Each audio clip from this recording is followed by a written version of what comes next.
సోదరులందరికీ నమస్కారం. ఈరోజు గాదర్ కిషోర్ మాజీ శాసనసభ్యులు వారు మాట్లాడుతూ సమస్యను ఏదైతే ఈనాడు జరుగుతున్నటువంటి పోరాటాలు వాళ్ళ దృష్టిలో గతంలో పోరాటాలు కావు, వాళ్ళ దృష్టిలో ఇప్పుడు ఎవరైతే నిరుద్యోగులు ఉన్నారో ఆ నిరుద్యోగుల పక్షాన మేము పోరాటం చేసి చేసి చేసి వాళ్ళతో కలిసి ఈరోజు ప్రజాప్రభుత్వాన్ని తెచ్చుకున్నామనే విషయాన్ని మర్చిపోయి మాట్లాడుతూ ఉన్నారు. గాదర్ కిషోర్ అనేటోడు వాడు చిల్లరగాడు. వాడు ఎందుకు చెప్తున్నామంటే వాడు మేమంతా ఉస్మాన్ యూనివర్సిటీలో ఉన్నోళ్ళం, తెలంగాణ విద్యార్థి ఉద్యమాన్ని నడిపిన వాళ్ళం. ఆనాడు వాని బతుకు వాడు వాని స్థితి ఇంకా చెప్పరానిది.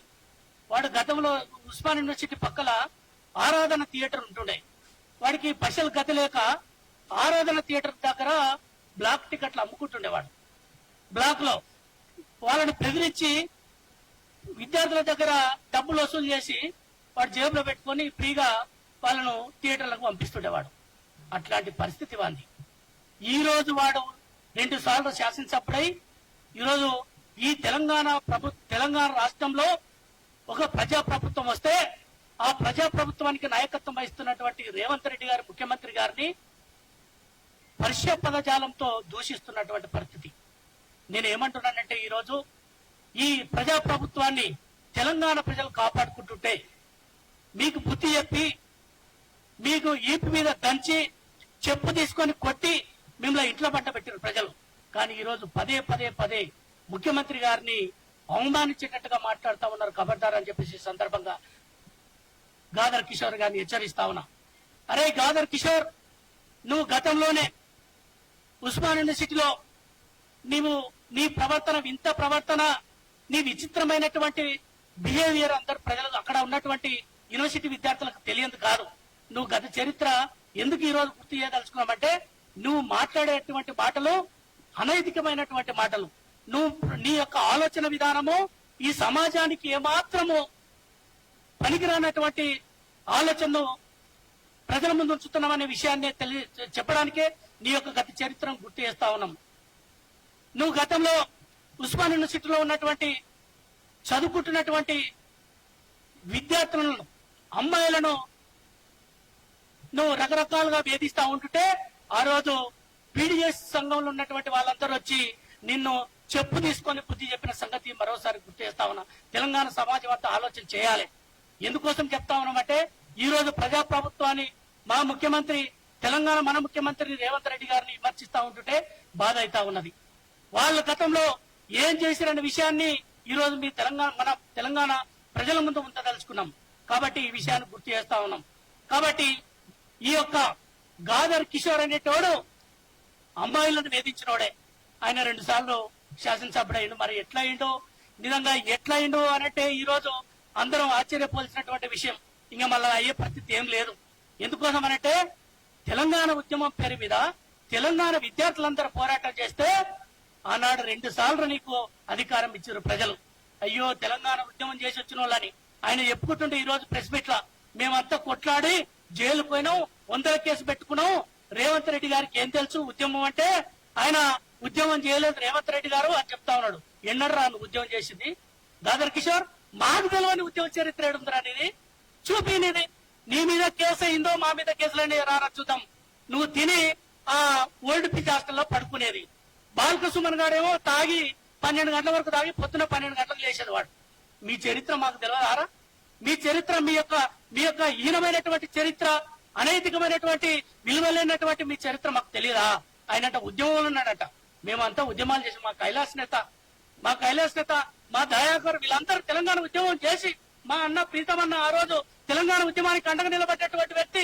మేమంతా తెలంగాణ కోసం పోరాటం చేసి కేసులు పెట్టుకొని అనేక ఇబ్బందులు పడ్డ రాత్రి మగలు ఏం జరుగుతుందో ఏమవుతుందో పోలీసులు తీసుకుపోయి ఎక్కడ చిత్రహింసలు గురి చేస్తారని బాధపడ్డ. కానీ మీ రోజు ఆ రోజు తెలంగాణ ఉద్యమంలో ఉన్నటువంటి ఫోటో దిగి పేపర్లు ఇచ్చుకొని ఎక్కడ పోయి పండుకునేదో, ఏడ తాగి పండుకునేదో తెలియదు మీ చరిత్ర.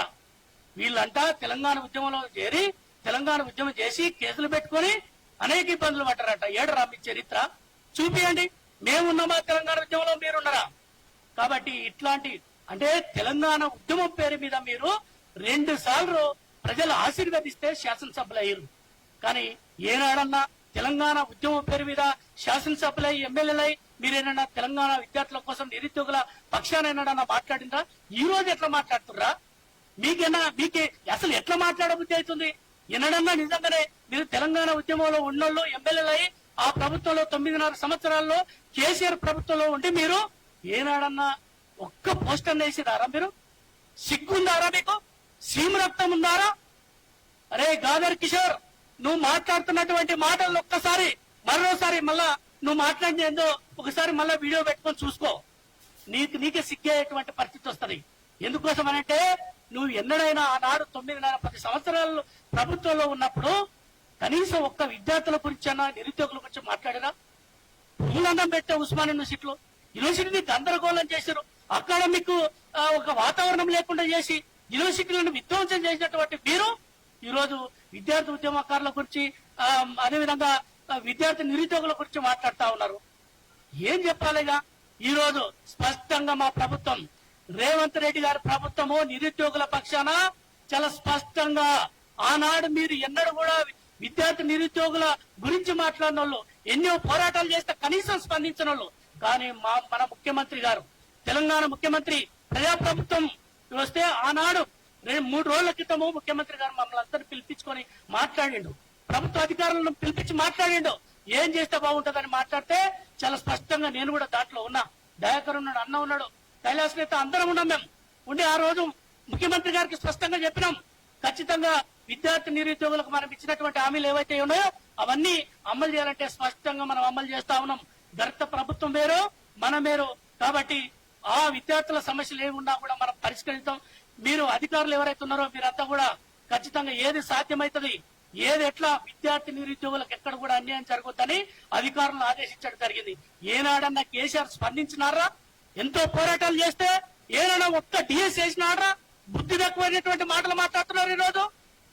ఏనాడన్నా కనీసం ఆ కేటీఆర్ గాని, హరీష్ రావు గాని, కేసీఆర్ గారి విద్యార్థులు నిరుద్యోగులు పెద్ద ఎత్తున పోరాటం చేసి ఆత్మ బలిదానాలు చేసుకుంటే ఉస్మాన్ యూనివర్సిటీలో ఒక పిహెచ్డి స్కాలరు నాకు ఉద్యోగం రావట్లేదు, నా వయసు అయిపోయింది, 40 సంవత్సరాలు వచ్చినాయి అని చెప్పేసి ఒక దళిత విద్యార్థి నరసింహ అనే పేదరికంలో పొట్టుమిట్టాడుతున్నటువంటి ఒక దళితుడు ఆత్మహత్య చేసుకుంటే స్పందించాలని వేరేనా కొడుకులు మీరు ఈ రోజు మా ప్రభుత్వం గురించి, రేవంత్ రెడ్డి గారి గురించి మాట్లాడతారా?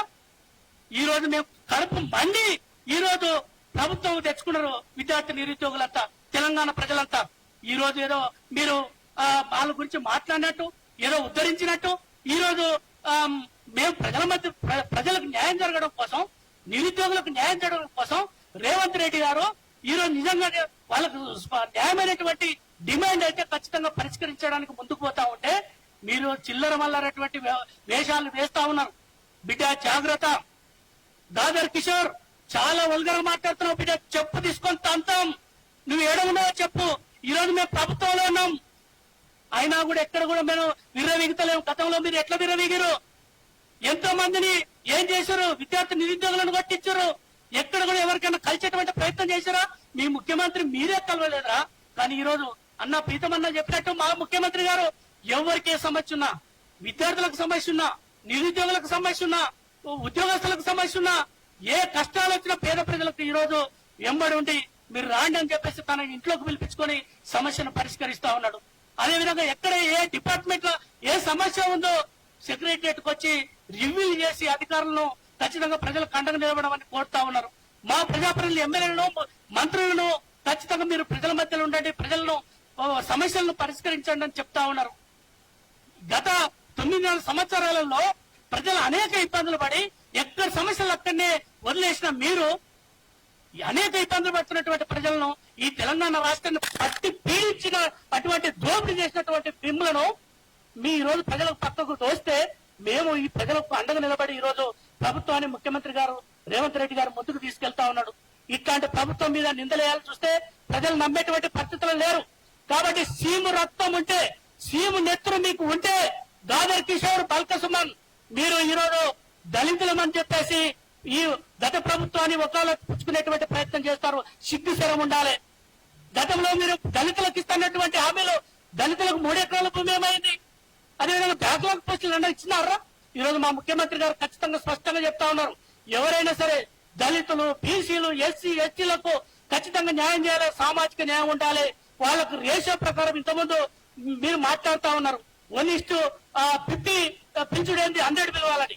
మీరు గతంలో 2017లో 330 జీవో ఇచ్చారు. 330 జీవోలు ఏమైనా చెప్పినా స్పష్టంగా ఏమైనా చెప్పినా గ్రూప్ 1 కు సంబంధించి 1:50 1:100 అని చెప్పేసి చెప్తే దాంట్లో 330 జీవో ఇచ్చి ఆ జీవోలు ఏం స్పష్టంగా ఏం చెప్పలే. ఇక మీరు అట్లాంటి వాళ్ళు మీరు మీ ప్రభుత్వం మీరు ఈ రోజు మేమంట 1:50 గ్రూప్ 1లో 1:50 పిలిచి ఆ 1:50 పిలిచిన తర్వాత కూడా ఇంకో 350 మందిని అదనంగా పిలిచినామంట. మరి ఎక్కడికి వచ్చిందో ఏడవదో వాడు రాకేష్ వచ్చాడు మాట్లాడుతుండడు, సిగ్గు తప్పినాడు వాడికి మరి అయ్యమ్మకు వచ్చిందో లేదా నా కొడుకు వాడు మరి ఎట్ట వచ్చిండో వాడు మాట్లాడుతూ ఉన్నాడు. వానికి ఎక్కడి నుంచి వచ్చిందో మరి తీరా మరి తీసుకురా చూద్దాం, చర్చకు పెడదాం రా, మేమంతా ఉంటాం, మేము కూడా యూనివర్సిటీలో పిహెచ్డీ చేస్తాం, మేము కూడా డాక్టరేట్, మాకు అన్ని విషయాలు తెలుసు. ఈ అంటే ప్రజలకు ఏం తెలియదు, మేము ఏం మాట్లాడినా మేము ఏ విషయాలు చెప్పినా కూడా ప్రజలు గుడ్డిగా నమ్ముతారు, విద్యార్థి నిరుద్యోగులు గుడ్డిగా నమ్ముతారని చెప్పేసి ఏదో విద్యార్థి నీరు గతంలో చేసినటువంటి పాపాలను కడుక్కోవాలనేమో. మరి అట్లా కడుక్కుంటే పోవు. విద్యార్థి నిరుద్యోగుల ఈ రోజు అంటే గతంలో మాట్లాడండి, గతంలో వాళ్ళకి న్యాయం చేయండి, ఈ రోజు వాళ్ళు చేసినటువంటి పాపాలను కడుక్కోవాలని ఏదో ప్రయత్నం చేస్తే అట్లా ఊరికి పోయేటువంటి పాపాలు కాదు. మిమ్మల్ని బొంద పెట్టాలి, మిమ్మల్ని తొక్కి బొంద పెడితే అప్పుడు తెలుస్తుంది. ఎందుకంటే నిన్న ముఖ్యమంత్రి గారు మహబూబాబాద్ జిల్లాలో అక్కడ మాట్లాడుతూ బిఎస్సికి సంబంధించినటువంటి విషయంలో కానీ గ్రూప్ 1 గ్రూప్ 2 నిరుద్యోగులకు సంబంధించినటువంటి దాంట్లో మాట్లాడుతూ ఎన్నడన్నా నిరుద్యోగుల పక్షాన కేటీఆర్, హరీష్ రావు మాట్లాడిందా? ఇప్పుడన్నా మీరు నిజంగానే మీకు సిద్ధశుద్ధి ఉంటే మీరు అమర నిరాక్ష దీక్ష చేయండి అని చెప్పేసి కోరడం జరిగింది. ఈ రోజు వాళ్ళు ఏం చేస్తున్నటువంటి కుట్రలు కుతంత్రాలు ఇక్కడ నిరుద్యోగులు గమనిస్తా ఉన్నారు. మొన్న మోతిలాల్ విషయంలో కూడా అదే జరిగింది. మోతిలాల్ తానంతటికి తానే ఆమరణ నిరాక్ష దీక్షను విరమించుకోవడం జరిగింది. ఎందుకు విరమించుకున్నదో తెలుసా? అంటే దీని వెనుక హరీష్ రావు అదేవిధంగా బాల్క సుమన్ ఇద్దరు కుట్రదారులు దాగి ఉన్నారు. వీళ్ళు మమ్మల్ని చంపుతారని ఆయన లేకపోతే ఎందుకు, ఇక నేను ఆమరణ నిరాక్ష దీక్ష విరమించుకుంటా, లేకపోతే ఈ కొడుకులు చంపేస్తారు నన్ను అని చెప్పేసి డాక్టర్లకు చెప్పో, లేకపోతే ఏనుంచో రాత్రి గొంతు తీసుకు చంపేస్తే నేను చచ్చిపోతా దేవుడా అని ఆమరణ నిరాక్ష దీక్ష విరమించుకున్నాడు. బయటకు వచ్చి ఆఫ్ రికార్డులో మాట్లాడినటువంటి పరిస్థితి. కాబట్టి ఈ రోజు విద్యార్థి నిరుద్యోగులను చంపేటువంటి పరిస్థితికి వచ్చారు. వాళ్ళ మీద శివరాజకీయాలు గతంలో చేసిన తెలంగాణ ఉద్యమంలో మేము చూడని తెలంగాణ ఉద్యమమా? మేమే కదా ఏనాడు కూడా ఉస్మాన్ యూనివర్సిటీకి హరీష్ రావును కానీ అదేవిధంగా కేసీఆర్ రానియలేము. ఇక మేము ఉద్యమం చేస్తే మేము తెలంగాణ రావాలనుకుంటే నువ్వు ఆమరణ నిరాక్ష దీక్ష చేసి రసం తీసుకుంటే, జ్యూస్ తీసుకుంటే మేము తెలంగాణ ఉద్యమాన్ని కొనసాగిస్తామని చెప్పి ఆనాడు తెలంగాణ ఉద్యమాన్ని కొనసాగించి తెలంగాణను తెచ్చుకున్నాం మేము విద్యార్థి నిరుద్యోగులం ఆ రోజంతా. కానీ నువ్వు దాని పేరు మీద 10 ఏళ్లు పరిపాలించిన వరా ఇప్పటికైనా మీకు ప్రేమ వాళ్ళ మీద మీ పాపాలు కడిగేసుకున్న ప్రయత్నం చేస్తే ఒకవేళ మీరు ఆమరణ నిరాక్ష చేయమని చెప్పేసి మన ముఖ్యమంత్రి గారు రేవంత్ రెడ్డి గారు కోరడం జరిగింది. కానీ దాన్ని ఏదో బూచిగా చూపి దాన్ని ఏదో పెద్దగా తప్పన్నట్టుగా ఈ రోజు బాల్క సుమన్ గారు అదేవిధంగా గాదర్ కిషోర్ గారు అంటే మరి వీళ్ళకైనా వస్తుంది, ఎందుకు వస్తుందో అర్థమైతలేదు. ఈ కొడుకులకి ఎవరు లేరుగా వాళ్ళ పార్టీలా అంటే వీడు వస్తాడు, బాల్క సుమన్ గారు అంటే వీడు వస్తాడు.